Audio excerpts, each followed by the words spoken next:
So this is round 9, the final game. No, one more game. No, it's all good. We'll play afterwards. But this is the analysis right here. So the analysis is Charlotte Chess Tournament, IM Tournament, round 9. This is the final round. This is the final round right here. So this is what we got. And in fact, let me actually put the game up, and then after we do the game, we can play some more games. All right, let me do this real quick. Go to board, put the analysis in here. This is round 9. Okay, sweet. All right, let me change the names real quick. Change the names up. So his name, me, that was me, obviously. Let's go. Thanks for the gifted and lifted from Nick. Appreciate you, bro. Appreciate you, bro. And then let's go to, what was his first name? Shalev Oberoi. Shalev Oberoi. Okay, and here we go. And here we go. This is a family channel. Oh man. All right, so here we go. Okay, so I play white. This is the final round, round 9. I'm playing another master. His name is Shalev Oberoi, but strong master. And here we go. So the name of this one is kind of like, you know, the switch up, basically. What's up, Indo Queen? Welcome to the stream. What's going on? Yo, what's good? What's good, Indo? So we have this one's called the switch up. So I play white, you know. So this is round 9, right? I played only e4 up until this point, this entire tournament. And halfway through, I found out that, you know, I had an epiphany in a way, like, you know what? What if I start playing different things the rest of the tournament? And the reason why I said this is because people are prepping, just like how I'm prepping for them. They are 99% prepping for me as well, which means if I play what I regularly play, 9 times out of 10, I can fall into prep, and vice versa. They can do the same. So I actually, this is why this is called the switch up, switch the game up, evolving, right? Here's what we got. Something you've never seen before from the Jedi himself.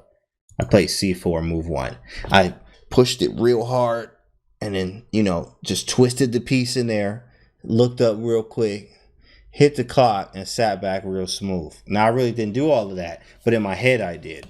I just played move 1, C4, right? Now, after the game, I will say this ahead of time. My opponent here was like, yeah, I prepped for your Scotch Gambit, right? So shout out to all my Scotch Gambit connoisseurs out there, all my Scotch Gambit homies. You can go to the YouTube channel right there in the chat, and you can actually check the Scotch game. But it was, I played C4. I played the English here. I played the English. Thanks for the follow, MT Nation. Appreciate it. So I played playing a game like me, but yeah, I played the English. And what I did is I actually prepped to see what he played in the English. Like what games he had. What games does he have in the English? So I checked it and I found that the lines, I was like, oh, he played this line. So what I did is I went and studied certain lines that are similar to the English line that he plays so I can have a good position very quickly. And it worked out. And let's actually see what happens. Fletchaz, thanks for the follow. Iganods, thanks for the follow. So we go, he goes in this position. He goes E5. This is his usual. Any Dubov inspo? Not on this game. But Dubov is inspo when it comes to creativity, style of play, how he attacks things, and new ideas he brings to the game. Absolutely a fan of Dubov. So I played knight c3. I'm like blitzing these moves out. J Cannon 07, thanks, bro. I'm blitzing them out because I just studied this like 2 hours earlier. So G3, C6, and I remembered that this is the line that he played. This is the line he played. So I played knight f3, he played e4, and after knight d4, I was so prepped for queen b6, it doesn't make sense. Queen b6 was the move he played. And actually, from the research I did, he played a GM. I don't remember. It was a rapid game, slow push, something slower time control game, where queen b6 was the move that he went for. Wasn't many games. He didn't play the English. He didn't play against the English that much. But me, you know, the title of this video is the switch up, right? I switched it up here and played English, something different. Thanks for the follow, Posada 1205. So so queen b6, I was expecting this. Oops, sorry. I was expecting queen b6, but he played something completely different and threw me off. Literally, he played d5, and I was like, well, I didn't study that one yet, but I should have a pretty good position because I actually did. There's lines that you study more of. And I studied more of the queen b6 one because that's what I saw that he played more than I did this one here. So I briefly looked at it, but not as much. So I was like, all right, cool. Let's see what happens, right? So after d5, I take, he takes, and then I go d3. Now, if you're familiar with the knight f6 or the knight c3 Sicilian, knight f6, move 2, what happens is, this is actually the reverse, but we have a tempo up with the g3 pawn. So in a way, you actually attack the center just like you would in a c3 Sicilian. If bishop c5, you have knight b3. It's literally the same. Reverse color Alpin. There you go, Chronic. Wow, look at you. Chronic 65 is correct. Yes, reverse color Alpin. That's right. Hours of academy training wasted. Yeah. All right, yeah, it's funny. It's funny because I had a lot of that this tournament. Doing all this prep and then they play something else. I'm like, bro, what? And it wasn't one time. It wasn't twice. It was more than 4 times.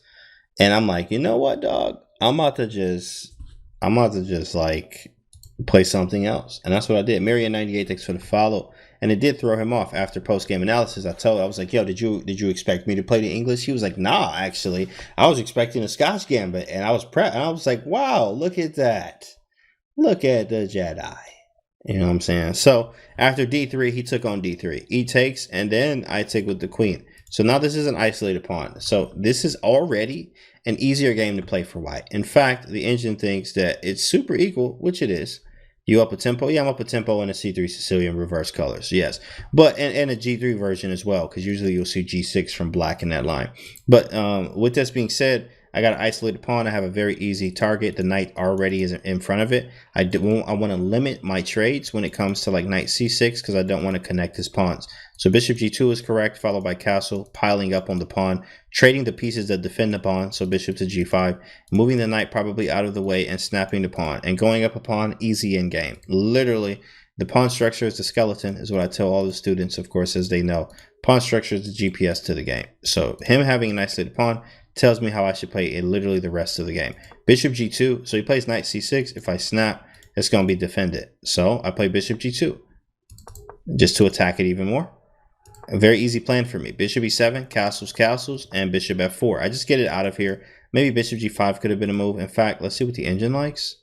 In this position, best moves are bishop e3, move 1.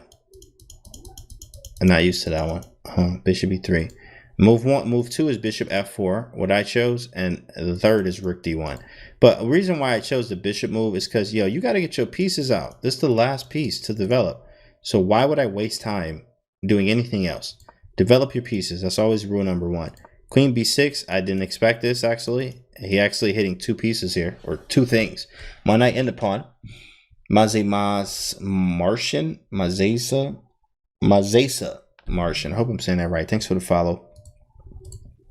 In this position, after queen to b6, best move is they have bishop e3. I'm not doing that. Why would you do that? Rook a to d1 and bishop, and knight d to b5. Okay. Maze. Oh, bet. Maze is a Martian. Oh, I messed that up for real. Oh, Maze is a Martian. Yo, no bro, I love from Austin. What's good, Austin? Big Tyke, what up, bro? Welcome to the stream. Is knight a4 a move? Knight a4 is a move, but I think it just was like, it's not necessary. It's not necessary. But after queen to b6, I could play knight b3 as well, but I actually did choose rook a to d1. I chose rook a to d1. And here's the reason why I chose rook a to d1. If queen takes b2, I think I can just take on d5, right? Oh, that was my plan, but that's not the move. In fact, it's actually rook b1. Wow, I was just going to take on d5. And the reason why I was going to take on d5 here, and then, you know, if captures like this, like the bishop, I'm better occupying the squares. I'm better occupying the squares. This is what I was going for. Knight b3, yeah, I didn't play knight b3. Knight b3 is a move, though. But I went rook a to d1 because I just want to pressure this. And he didn't take. In fact, he did not take on b2 at all. What he chose was to develop. Now, after bishop e6, I found, in fact, a nice sequence back, like move after move, right? Move after move. So what I want you to do in the chat is give me the moves after the first move you're going to make. So I want you to give me, after bishop e6, what is the next 3 moves that you would make for white? Because this is how I calculated it. And I was like, what are going to be my, after bishop e6, I need 3 moves back to back consecutively. What am I going to do as white? Can anyone find it? What's the plan? Your bishops dominate the queen side after knight takes d5. Correct. You are right. Don't cry wolf. I hate the b pawn. Always get sacked. Yeah, it does. It does. 3-step plan here for white. What do you do? What do you do? Bishop e6 is on the board. Black is fully developed, if you think about it. Only thing he's missing is like the a rook, but that's a move away. e4 looks nice. e4 could be nice. I just don't want to open up the files and stuff. Thanks for the book. No problem, Posada 1205. Good luck with that. a4 looks nice. Yeah, e4. I just didn't want to really open up both the bishops like that. Knight takes, then e4, d takes, knight takes, queen takes, okay? Hit the queen. That's from Don't Cry Wolf. Hit the queen. We got bishop e5, knight e6.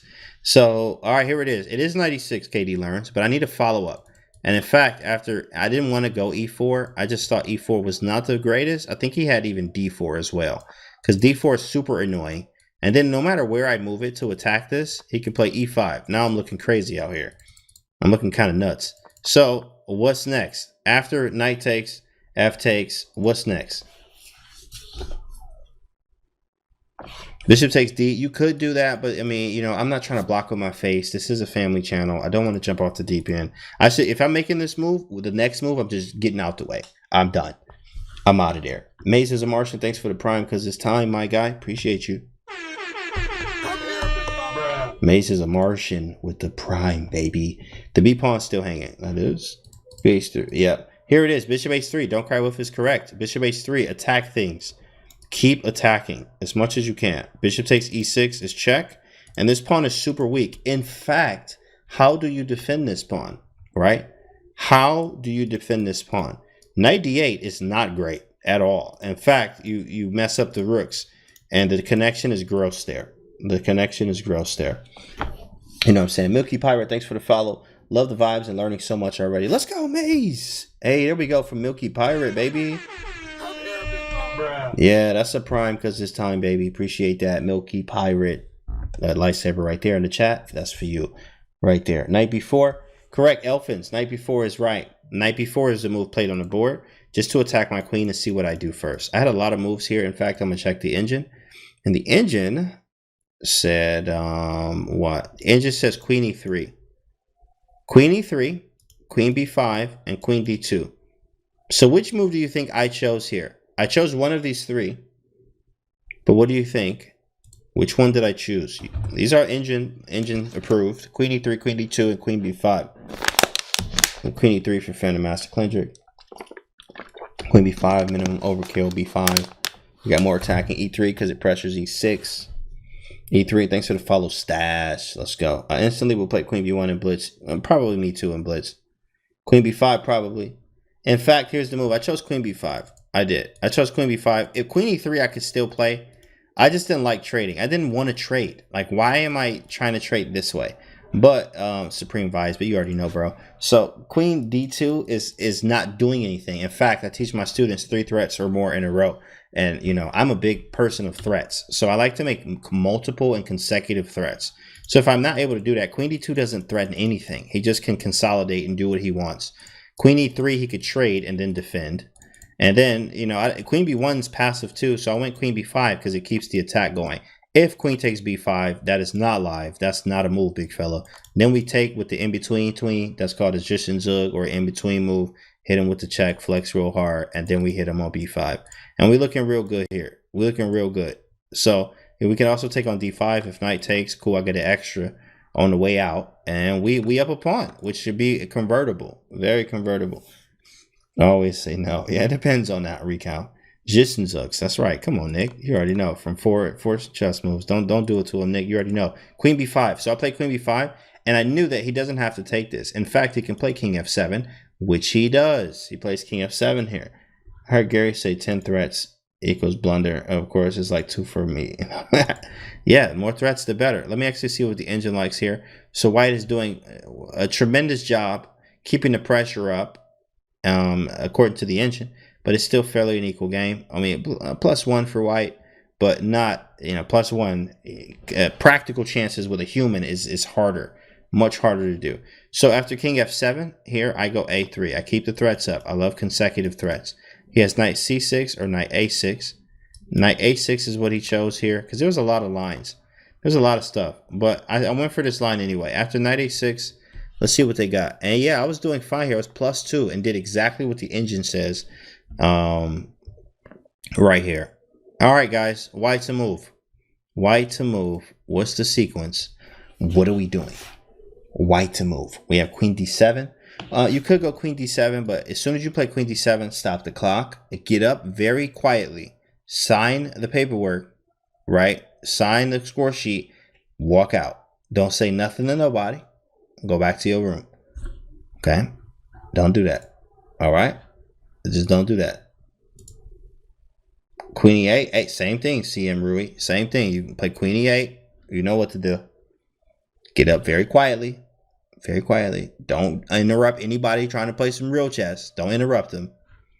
Don't even eat. Yeah, Grizzly foot. Like, you can't even, don't even eat nothing. Just go to sleep. Try again. Try again. King g8 refutes king e8. Yeah, queen. Yeah. It's funny. Knight a6. Bishop takes e6. Okay, that's some face blockage as well. Phantom Master Klendrick. That's some premium Cambodian 100% natural face blockage. Knight takes d5. Queen d3.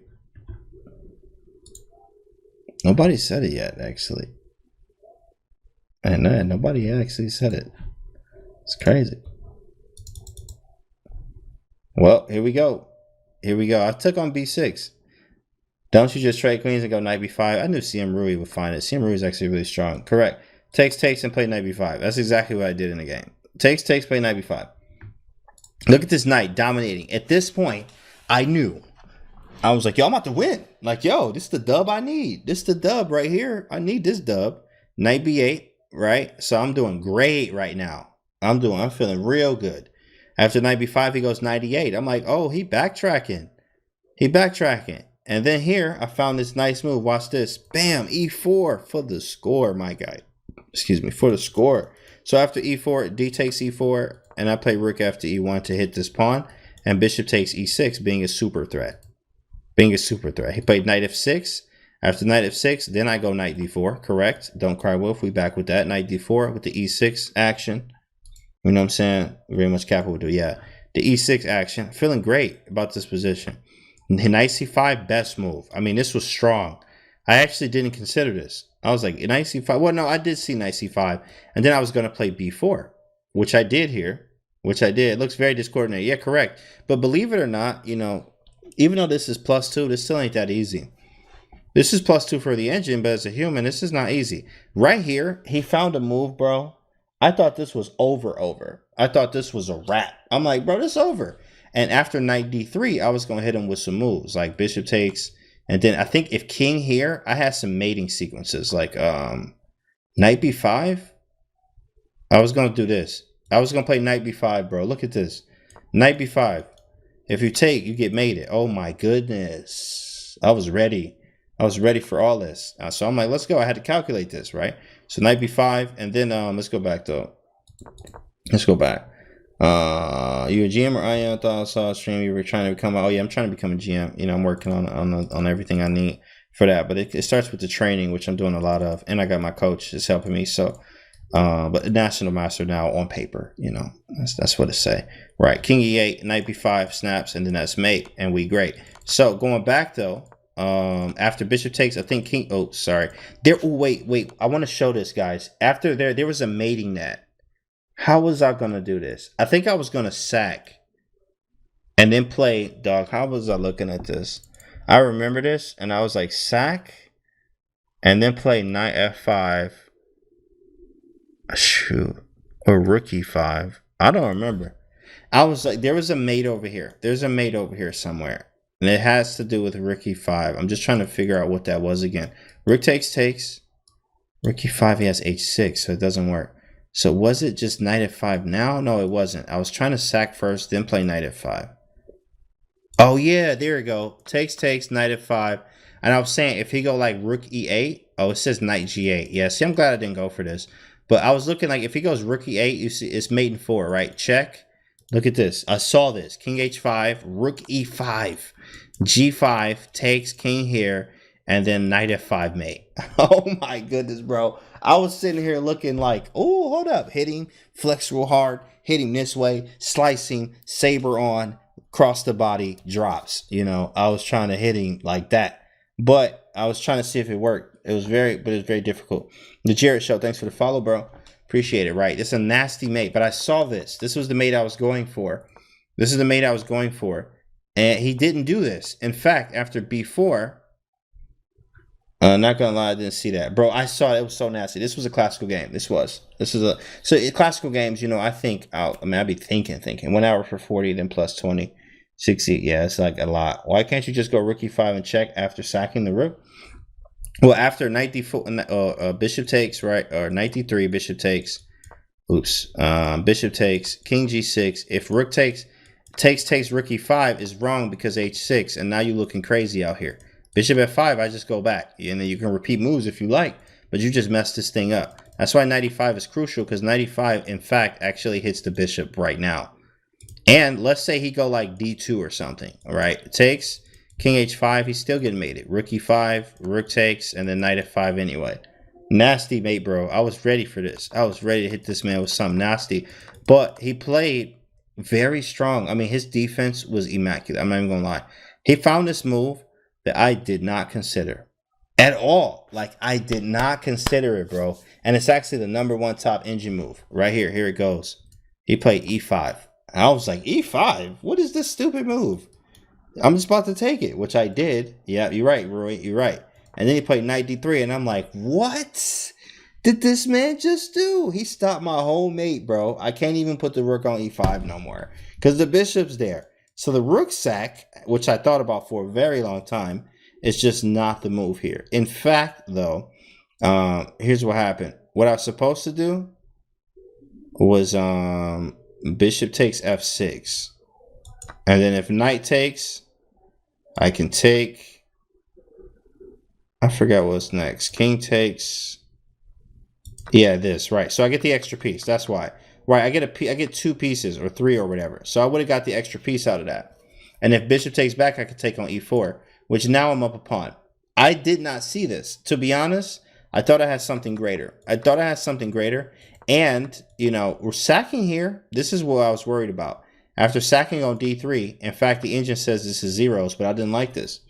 Because after check, you know, now I don't have that mate thing I had anymore. That little cool mate on c7. I didn't have that. I don't have that anymore. Yeah, it looks good, but looks are very deceiving. And in a slow push game, you know, if you don't convert this, you could lose, right? So you got to be very careful. You have to think about that because this is a slow push game. You got to see everything. He could also just maybe go this way as well and then check. And I don't have to. I could repeat moves if I like, right? And then I was like, okay, what about takes on d3? But then I saw rook takes a3 hitting the bishop. All right, check, and then I can go back either or king e8 is a no-go. But king g6 is better. I can't check anymore. b4 is now hanging. In fact, this does not look that good anymore for white, does it? I don't have this check. This pawn is now hanging, right? And I'm down in exchange. If you're not careful and you don't play like a big dog, you're about to get hit in your face. I'm just telling you right now. You're about to get hit very hard. And you sack this piece. You sack you sack the exchange. So it's not that easy. So after bishop takes e5, he go knight d3. I sat here for a while.